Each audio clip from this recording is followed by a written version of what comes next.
अभी जमात इस्लामी कराची हाफिज नईमुल रहमान ने ईद उल फितर के बाद हुकूमत के खिलाफ तहरीक चलाने का ऐलान कर दिया।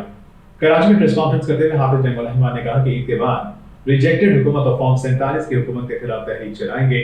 उन्होंने कराची में डकैती की वारदातों पर गुफ्तगू करते हुए कहा कि सिंध की सूरत हाल बदतरीन है। कराची को डाकुओं के हवाले कर दिया गया जबकि पुलिस अशराफिया की हिफाजत कर रही है। अभी जमात इस्लामी कराची हाफिज नईमुल रहमान ने ईद उल फितर के बाद हुकूमत के खिलाफ तहरीक चलाने का ऐलान कर दिया। कराची में प्रेस कॉन्फ्रेंस करते हुए हाफिज नईमुल रहमान ने कहा कि ईद के बाद रिजेक्टेड हुकूमत और फॉर्म 47 की हुकूमत के खिलाफ तहरीकें चलाई जाएंगी। उन्होंने कराची में डकैती के वाक़यात पर गुफ्तगू करते हुए कहा कि सिंध की सूरत हाल बदतरीन है। कराची को डाकू के हवाले कर दिया गया है जबकि पुलिस अशराफिया की हिफाजत कर रही है। कराची में 4,500 डकैती की वारदातें हुई। 48 अफराद डकैती मज़ाहमत पर जहाँ बहक हुए। रूलिंग क्लास हमारी तकदीरी फैसले करती है। पुलिस को हमारी हिफाजत करनी चाहिए लेकिन वो अशराफिया की हिफाजत कर रही है। उन्होंने कहा वज़ीर दाखिला कहते हैं कराची के हालात को बढ़ा चढ़ा कर बयान कर रहे हैं। कौन बढ़ा चढ़ा कर बयान दे रहा है? क्या लोग जाबाक नहीं हुए? क्या बच्चों को तालीम मिल रही है? उनका मज़ीद कहना था कि सिंध की सूरत हाल बदतरीन है। कातिलों और डाकुओं के लिए सज़ाएँ यकीनी तौर पर ऐसी होनी चाहिए कि वह मिसाल बन जाए। कोई और ऐसी हरकत करने से पहले 100 बार सोचे। उन्होंने कहा डाकुओं के लिए ये सरजमीन खुली छोड़ दी गई। कराची जो पूरे पाकिस्तान की मईशत चलाता है इसे डाकुओं के हवाले कर दिया गया। हाफिज नईमुल रहमान ने कहा कि शहर में अमन अमान की बदतरीन सूरत हाल है। रमज़ान में महंगाई को कम किया जाता है, सहूलियात दी जाती हैं, लेकिन यहाँ उल्टा हिसाब है। यहाँ महंगाई बढ़ जाती है, लॉ एंड ऑर्डर बदतरीन हो जाता है। कौन बड़ा चढ़ाकर बयान कर रहा है? क्या इंसान नहीं मर रहे इस शहर में? क्या कत्ल नहीं किए जा रहे? क्या 4,500 डकैतियां नहीं हुई हैं इस शहर में? क्या ज़मीनों पे कब्जे नहीं हो रहे? क्या ला लाकर लोगों को मुख्तलिफ जगहों पे लाकर बिठाकर कब्जे नहीं किए जा रहे? क्या SBCA में सिस्टम काम नहीं कर रहा? क्या ये गैर कानूनी तामीरात नहीं हो रही? क्या सिंध सेक्रेटेरिएट करप्शन का अड्डा नहीं बना हुआ? क्या बच्चों को तालीम मिल रही है? KMDC के बच्चे इस वक्त परेशान हैं, हमारे डॉक्टर्स मुस्तकबिल के, कि उनका एक सेशन मजीद ज़ाया होने जा रहा है। कौन जिम्मेदार है? किसकी हुकूमत है? मेयर साहब भी इस पर जवाब दें कि वो क्या उन्होंने इक़दाम किया है। और सिंध हुकूमत पर आए रास पीपल्स पार्टी के मेयर हैं ना, जिस तरह से भी बन गए, लेकिन वो क्या कर रहे हैं उसके लिए? फीस में इजाफा कर दो और ये कहकर इजाफा कर दो कि हमारे पास पैसे नहीं है। वो क्यों नहीं है कराची के बच्चे और बच्चियों के लिए तुम्हारे पास पैसे? ये बजट जाता कहाँ है? 98% टैक्स देता है कराची सूबा सिंध का।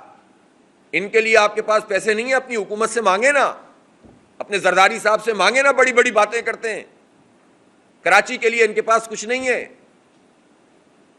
आप ठेके के ऊपर KIHD को भी दे दें। नेमतुल्लाह खान ने जो दिल का अस्पताल बनाया, अब इसके भी हिस्से बकरे कर दो। खुद कुछ नहीं चलाएंगे, सब ठेके पे दे दो मुख्तलिफ मनपसंद लोगों को। टकों के एवज जो है वो हमारी, अगर प्राइवेट सेक्टर को ही सब हवाले करना है तो फिर ये गवर्नमेंट सेक्टर में आप हुकूमत में क्या करना है?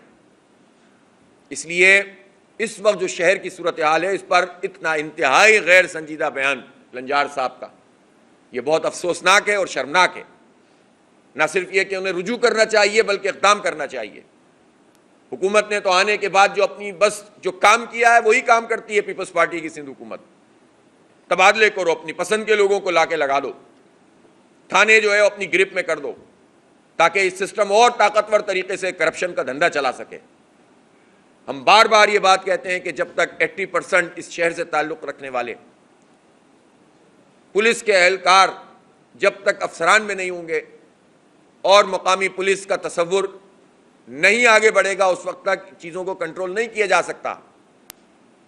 इसको लिसानी रंग देते हैं लोग।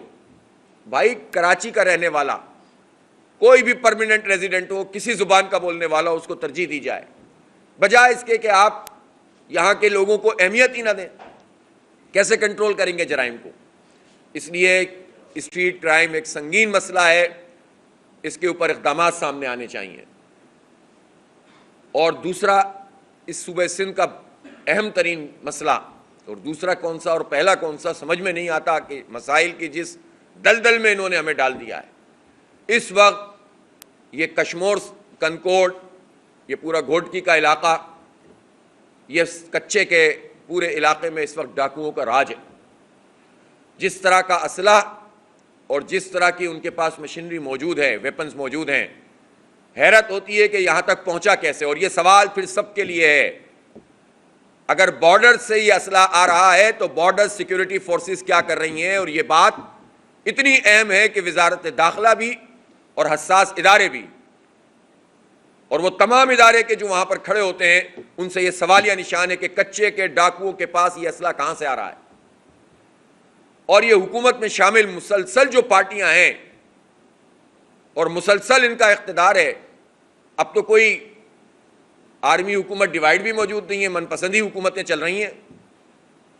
جب یہ من پسند حکومتیں ہیں تو یہ ڈیلیور کیوں نہیں کر رہی، یہ امن قائم کیوں نہیں کر رہی، یہ کچے کے ڈاکوؤں سے عوام کو نجات کیوں نہیں دلا رہے؟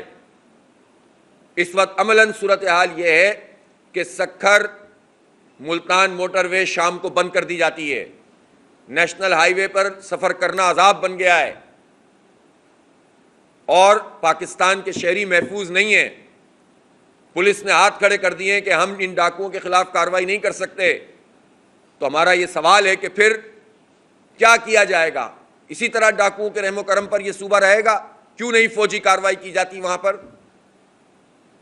اور پہلے ان سب سوالوں کا جواب کون دے گا، کس طرح دے گا؟ حکومت کس طرح بتائے گی کہ یہ اسلحہ پہنچا کیسے ان کے پاس؟ اور ان کچے کے ڈاکوؤں کے سرپرست کون ہیں؟ جو لوگ بھی سندھ کی اس ڈیموگرافی کو اور یہاں کی سیاست کو اور یہاں کی وڈیرہ شاہی کو اور یہاں کے سرداری نظام کو جانتے ہیں، سب اس بات کو اچھی طرح سمجھتے ہیں کہ بڑے بڑے طاقتور لوگوں کے بغیر نہ کچے کے ڈاکو کچھ کر سکتے ہیں، نہ پکے کے ڈاکو کچھ کر سکتے ہیں۔ بلکہ تفصیل میں جائیں گے تو ان میں کوئی فرق بھی نہیں ہوتا، بس پوزیشن کی بات ہوتی ہے، کوئی کچے میں بیٹھا ہوا ہوتا ہے، کوئی پکے میں آ کر بیٹھا ہوتا ہے، لوٹ مار سب کر رہے ہوتے ہیں، انداز اپنے اپنے ہیں۔ تو انسانوں کی جانیں جس طرح سے اس وقت ڈاکوؤں کے رحم و کرم پر ہیں، اس پر 100% رسپانسبلٹی حکومت کی ہے۔ فوری اقدام ہونا چاہیے تاکہ کراچی بھی، اس کے اسٹریٹ کرائم بھی ختم ہو اور پورا صوبہ سندھ اس وقت بدامنی کی جو آماج گاہ بنا ہوا ہے لوگوں کو ریلیف ملے۔